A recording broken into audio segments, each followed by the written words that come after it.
Heidi, hi, I'm back again. So I've been reading your comments about me making these videos, and I'm quite pleased with the feedback I've got. I wasn't sure if many people would be interested, but it sounds like there's quite a few things people want to know and would like to see, so that's great. So I'm quite happy. I'm just going to see how it goes, really. I'm not going to say I'm committing to this 100% or, I'm going to dedicate my life to it, but I just thought it would be something nice to do while I haven't got that much on. But anyway, besides that, I thought I'd do this video just to introduce myself properly. I'm sure a lot of you on my page do already know what I do and who I am. However, I just thought I would tell you a bit about myself. And the other thing about these videos that I'm going to make, I want it to be as real as possible. And, I want to show like the reality of, I don't know, having horses and what it's really like and so forth. But also, not really hide anything, if that makes sense.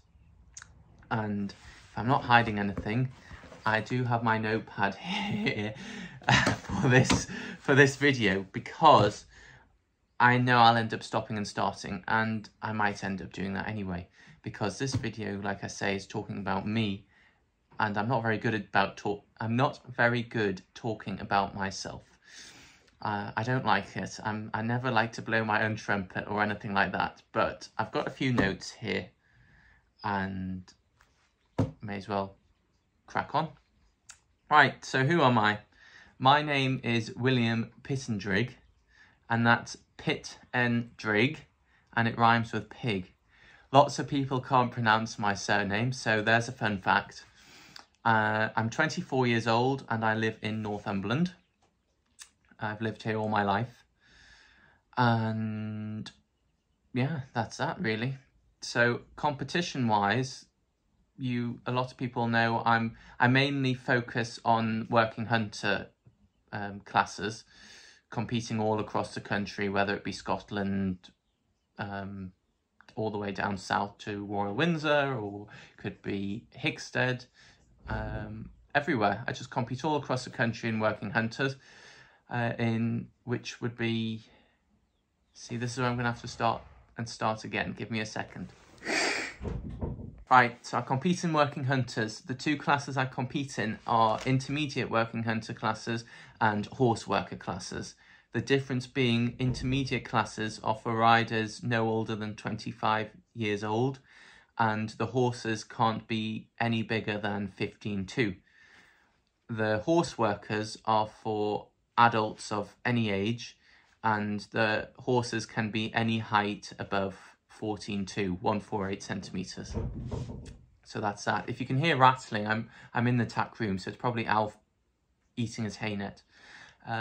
Yeah, so that's that. But I do all sorts. I like to refer to myself as like an all-rounder, so to speak. I event, I show jump, I've competed in like races, not like jockey races, but like cross-country races.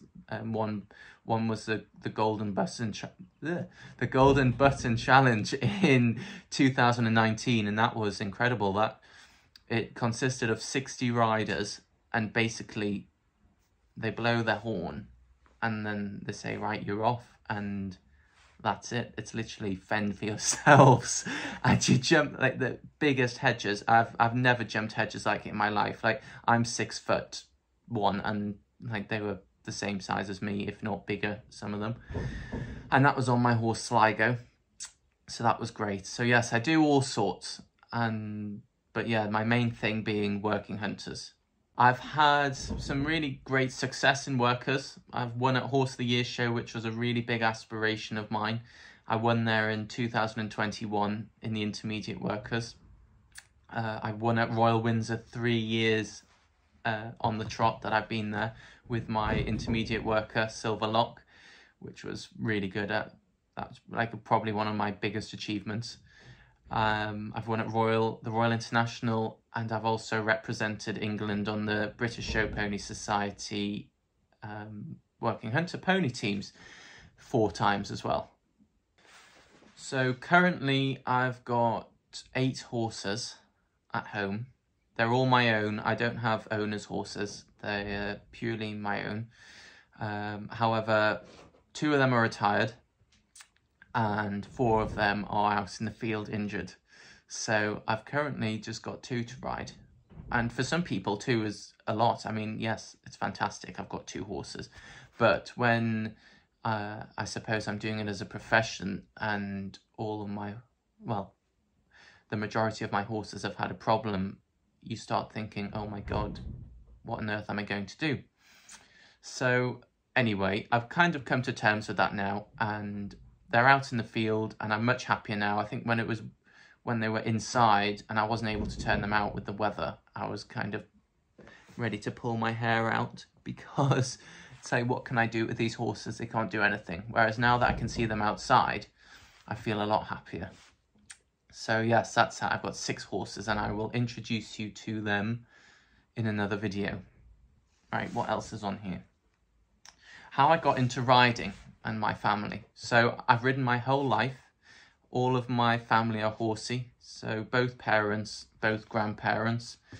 Mum and Dad competed at Horse of the Year show themselves, and my dad also used to race under rules. So yeah, I've ridden my whole life, but in my childhood days, I never really had a competitive pony or a ready-made pony. I kind of just had fun ponies.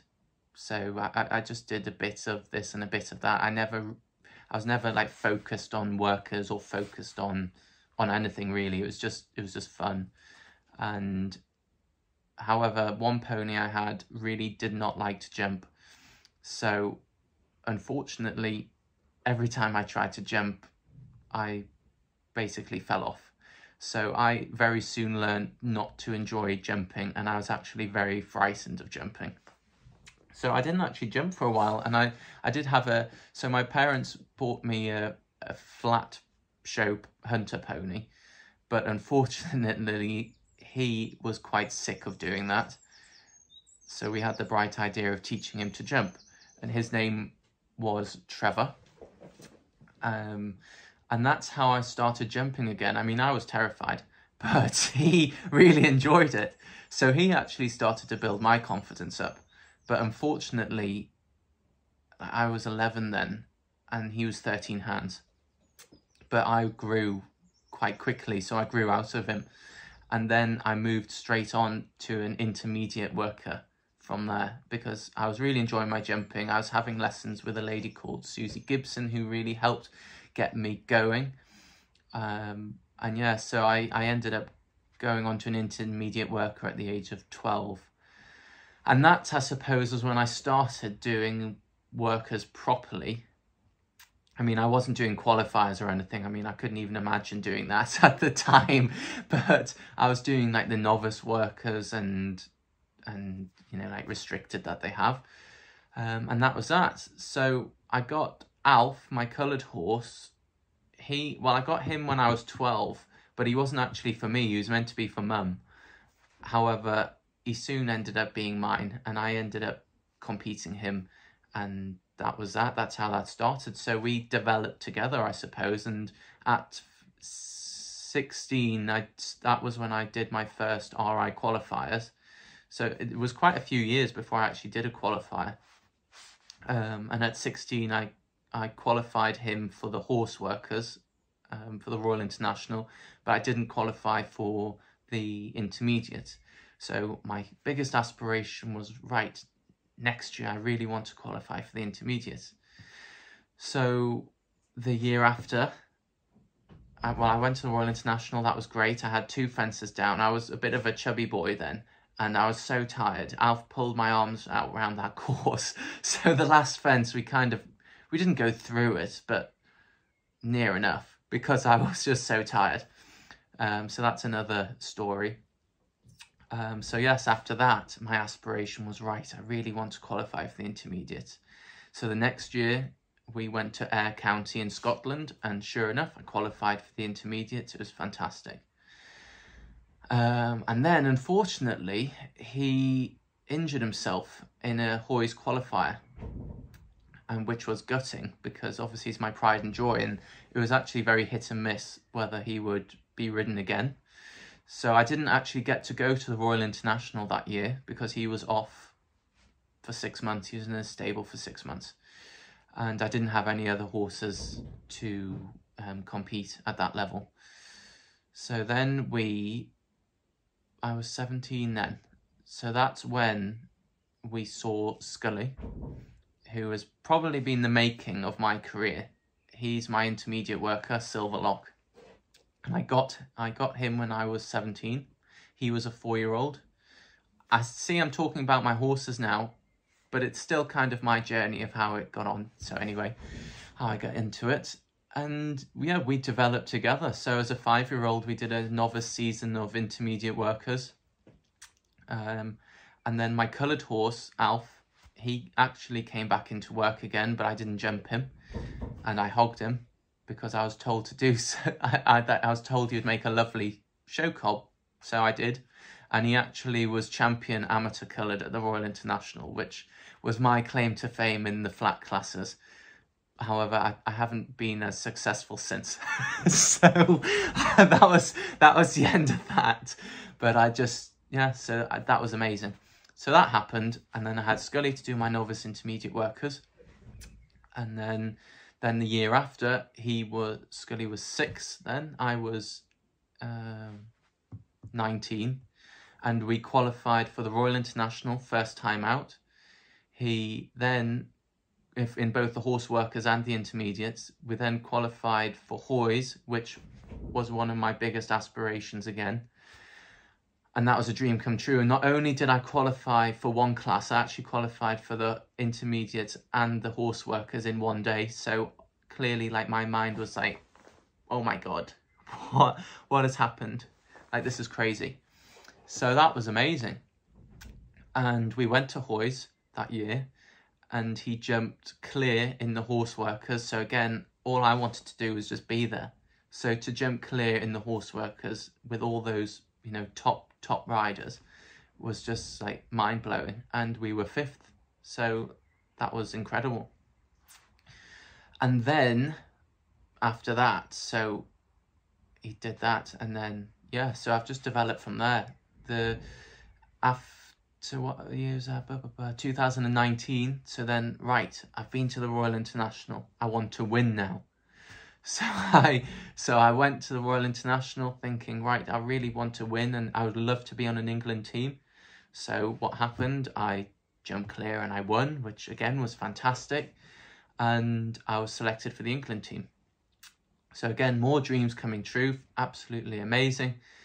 And yeah, super. So those boxes were ticked. 2020, obviously, the COVID happened, so not much happened there. And I actually evented in that season. So Scully, I didn't do any workers at all. There weren't really that many shows on.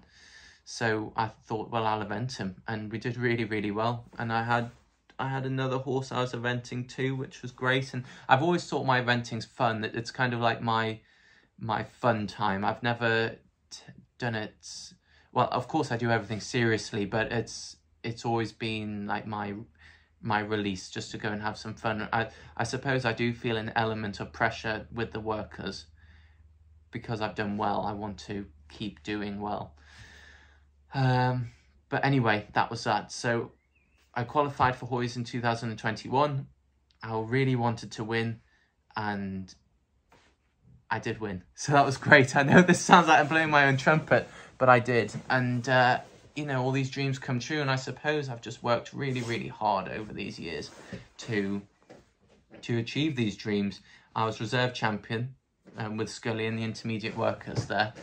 But unfortunately, I still haven't gone down that centre line. I'm desperate. My aspirations, so that comes into my next thing, what I'm aiming for.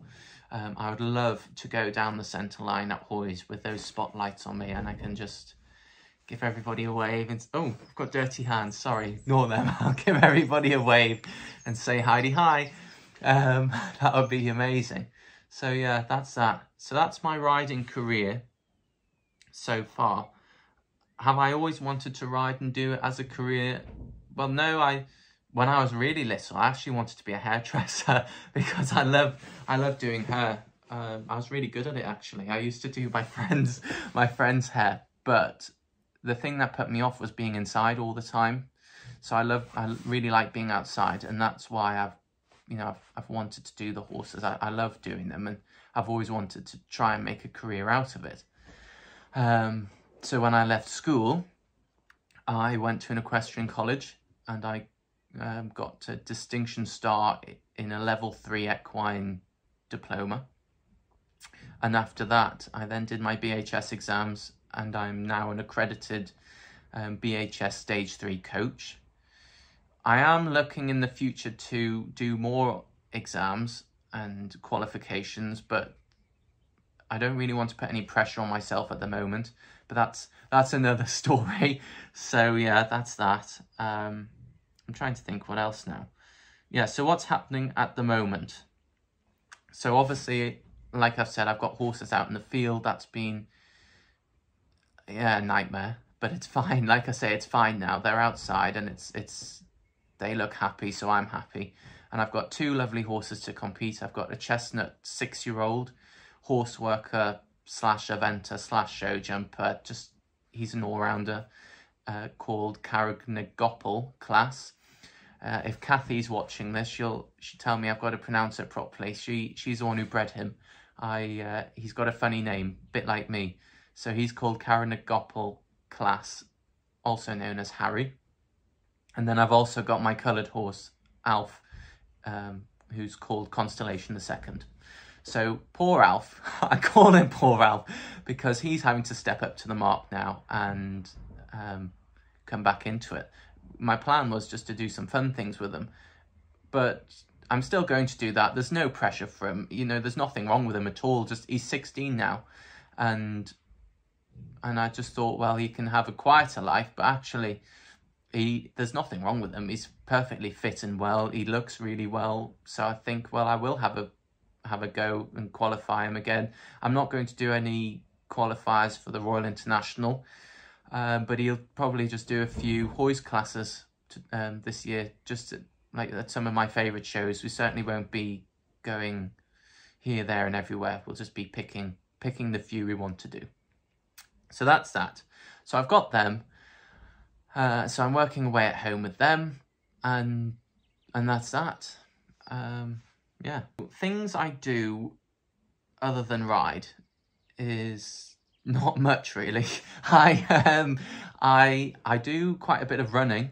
I enjoy doing that. That again is like a release for me. It's a time where I get to just be alone with my thoughts and I put my music on and I just run and just, I don't know, it's just my release. So I've actually entered the Great North Run this year. So that's 13.1 miles. So that'll be interesting, but I'm going to give it a go. It should be good. Try different things. I think now that, you know, with these horses being injured, it's giving me a chance to try different things. A bit like these videos. Like I've said about my achievements, I've had goals and I've constantly been, you know, striving to achieve more and more and more and more, and I've got to be better. And, you know, there comes to a point where you've got to just think, actually, you know, enough, you know, what you're doing is enough, if that makes sense. And that's a bit of the struggles I've had this winter, because I thought I've done, you know, with all I've achieved in the workers, I think, right, I've got to now move on to something else. And like I was thinking, right, I've got to go eventing and I've got to aim for this and I've got to aim for that. And then that's now taking the enjoyment out of that part, like it was before. Like when I say it's my release, now I'm thinking, right, I've got to make a career out of eventing because I've done everything in the workers and that's it. You know, I want to be better. I want to be better. Well, actually, like me doing the workers, is enough. It's fine. And I'm starting to accept that now. And that's no disrespect to people who do work, because this is just my thought process about me, wanting to be better. And, obviously there's lots of things I can still achieve in the workers, but I was just, I don't know, I was just thinking, oh, I need to be better and do this, that and the other. Whereas actually now I'm thinking, do you know what? No, I'm going to actually enjoy my workers, and I'm going to enjoy doing whatever else I do. I don't want to have to pick one thing. I enjoy doing everything. So whether that be show jumping, whether that be eventing, whether that be my workers, whatever I decide to do, that's what, it doesn't matter. I can do everything. It isn't the end of the world. Yes, and if I wanted to go to the Olympics, heaven forbid, yes, I can see how these people, you've got to have a goal. You've got to strive to achieve that, and you probably do have to pick a route. However, at this moment in time in my life, I'm quite enjoying just doing everything and doing things with my horses. So moving on to my support team, I'm sure like a few of you wonder, have I got help? How do I manage going to the shows? Blah, blah, blah. And the answer to that is it's very much a family orientated thing. I don't know how to describe it. My father helps me in the yard. He'll ride out with me as well. Mum rides. Mum also helps me in the yard. They come to the shows with me. They help me there. Mum comes in the ring with me when I have to have a groom to brush the horses for my trot up. And yeah, that's that. So it's very much family orientated. I have a lady come and help me do my horses that are at home while I'm at the shows. But other than that, I don't have anybody come in to work or anything like that. It's very much a family thing. So just to finish, I thought I'd just talk about future plans, what I'm aiming for, what I want to do, and the answer to that is I'm not really sure. I'm really not sure. Again, this is another problem I've had this winter, thinking, what do I want to do? What am I going to do? I don't know, to make money. See, what I've done in the past, I bought some horses to sell. And, I produced them and then I've sold them, and that's been great. And I like to buy very much like diamonds in the rough, so to speak. So they arrive looking quite rough and ready. And then I produce them and turn them into the lovely horses that they are and sell them on. However, one of the horses that I bought last year, he's one of the ones that's injured. So I'm kind of stuck at the moment. I haven't got anything to sell, and I don't really want to buy anything else yet. So I'm just going to try and enjoy the horses I've got. I mean, saying that, there is Goresbridge horse sales on in a few weeks' time. I've never actually gone to the sales, but I thought I'd try something new, and we are thinking about going, but there's no guarantee I'm going to buy anything. And I'm not that, like I say, I'm not really that keen about buying anything, but if there is something nice, then great. But it's quite nice just having the two horses, like I say, giving me time to do what I want. But competition-wise, I mean, it would be lovely to qualify for Hoys again. Absolutely, I would like to go to Hoys, definitely. Future plans, I would really like to win the horse workers at Hoys. I was second there last year with a lovely mare called Pims O'Clock, and she didn't actually belong to me. She belongs to a lovely lady called Helen Dyer. And yes, she was second, so that was great. But again, I was so close to going down that centre line, and I've not done it yet. So I would really, really like to go down the centre line at Hoys.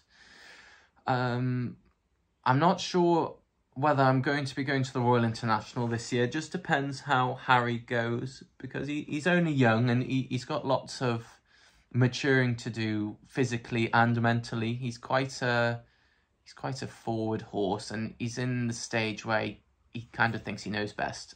And when you have a ride judge riding, and you know, you've got to do your go around. They've got to be focused on you, the rider, whether that be me or the judge, and they've got to be listening, and they've got to be mannerly, and they've got to be going in a lovely way. And at the moment, I haven't quite got that with them yet, but we are getting there. So whether we qualify or not, I don't know.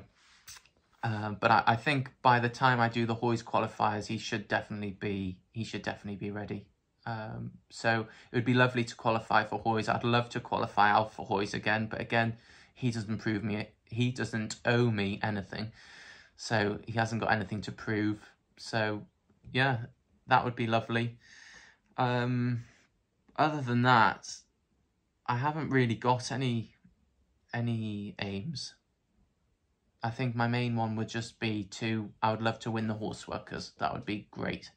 It's something I've not achieved yet. I'd love to win at the Royal International at some point so that I can get to go in that main ring and hopefully get through to the Supreme, because if I did, I would love to go and jump the hedges in my show.